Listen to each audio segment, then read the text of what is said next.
next history-making moment. The race that stops the nation. They're off. It is a magic moment. There's one place to see the Emirates Melbourne Cup. Tuesday, live and free on 7 and the free 7 Live app. Championship race, the Maya Classic, along with the Queen of the Turf in Sydney, the two 1,600-metre weight for age Group 1 races for fillies and mares.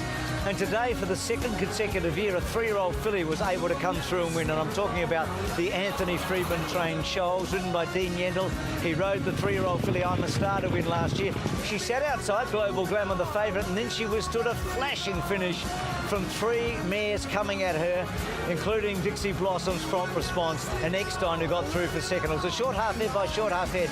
It's been a day of close finishes. The Maya Classic was just that, a big finish to what was a great race. Shoals winning for Dean Yendall and Anthony Friedman.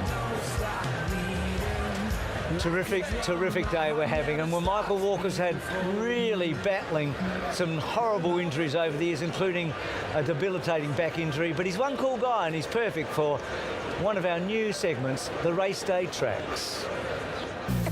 The beats.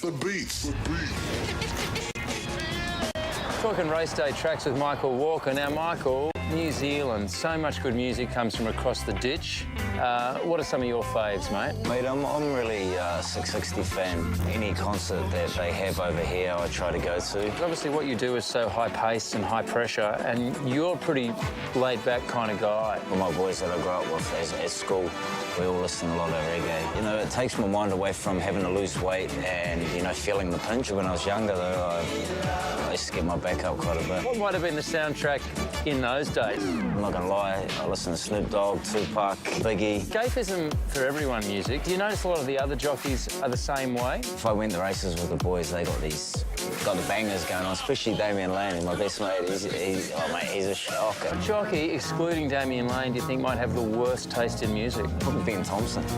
I reckon he'd listen to He'd be struggling. the Bee Gees. Always good to talk to you. Race day tracks. Good. Have a great spring, Michael. Thanks, brother. Hope so.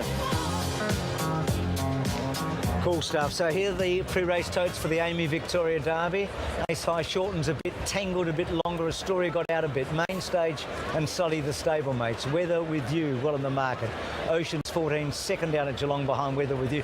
Grey Cliff very much in the market at $10.20. And speaking of Grey Cliff, Matt Kamani has a runner in the Derby.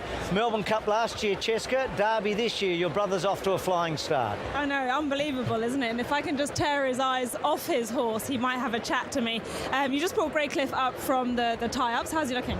I think he's looking great. I mean, he looks small compared to some of these big boys, but he's got some real fight about him. But that's the question. Is he still like a kid in short shorts, or is he a man in the long trousers? Because he's only had the 4 starts, the 2 wins, but in much lesser company. And like all of them, he's got to step up to the 2,500 metres. Well, definitely, yeah. And we're sort of banking on that. No one really knows if any of their horses stay the trip. We think he will. He's bred to. He's run his races like he will. And he's nice and calm in running, and hopefully he will. And how long has the Derby been on the radar for him? Oh, ever since we bought him, actually. We bought him as a Derby horse, which is a silly thing to do because it gets the owners a bit carried away, but he's now here, and so luckily the horse has done it all himself, and hopefully he can run a good race. And lots of very excited owners, a couple sitting at home watching, being your mum and your dad and my mum and my dad, and 2 come from all the way from England, so wish you the best of luck, and I'll be cheering him home. Thanks. Thanks. Good on you guys, brother and sister there.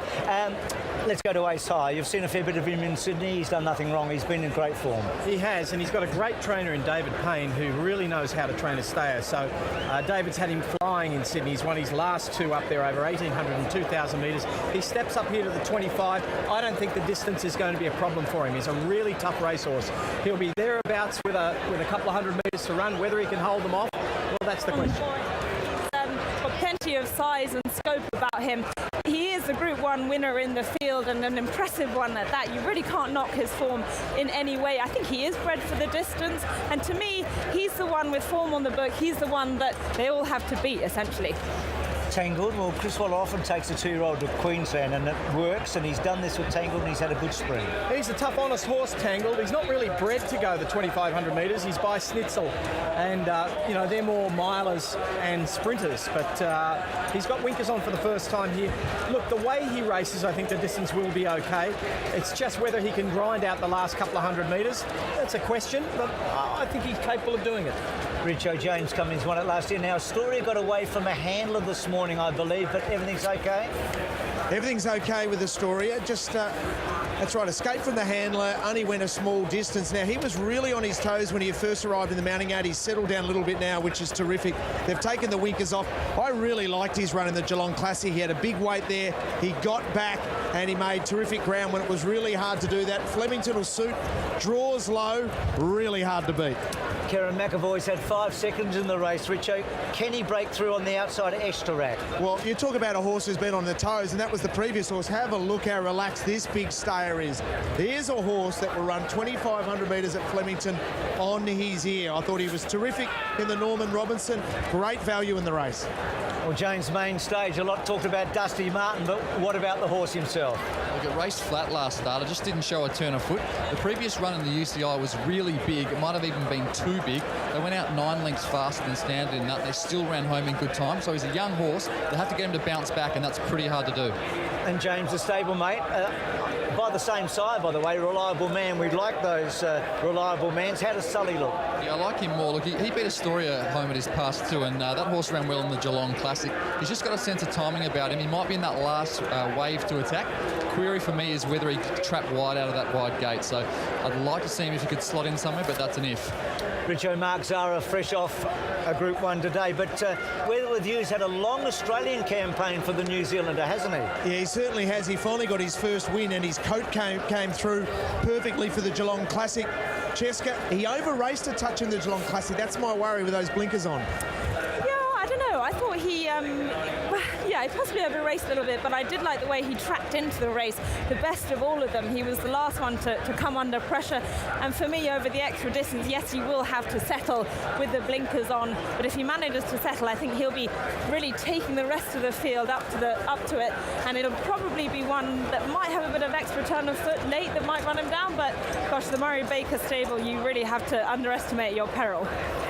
Number 8, Abiro's got out to pretty long odds. Well, 3 starts ago, he's actually favoured in the Derby trial here, a race that's been introduced and was very successful. He's run okay since then, both at Flemington and Caulfield, where he was 4th. But look, he's a roughie with just a place chance. Passaro, Cheska, well, the trainer and the jockey have both won a Derby. He was okay at Moonee Valley. Yeah, he was okay. And when you consider he was 4th to Aloysia, yes, nearly beaten by 10 lengths. That reads okay for this, I'd say. Physically, he's one of the smaller horses in this field. He's quite compact.